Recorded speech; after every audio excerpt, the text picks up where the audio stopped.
not quite at the pull the plug and set fire to everything, but I'm one game away from it. I'm not saying the players are having a bit of a revolt, but the players clearly are lacking in confidence. I don't think they believe in the system that they're being told to play. I think that's being borne out on the pitch. I think something isn't right because the way we were playing from the start, Everton, Newcastle, as examples, has just completely disappeared. The application has just fallen off of a cliff, and I think we're right to criticise that.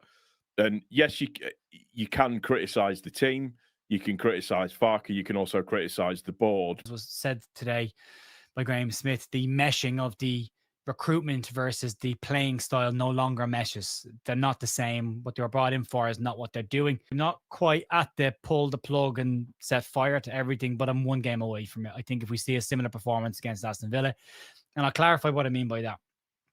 The title of this podcast will likely be Something Needs to Change, and that's where I am. Something has to change, and all of a sudden it becomes the manager's problem because it's him that's doing that. He's picking that side. He's continuing the style. He's continuing the formation.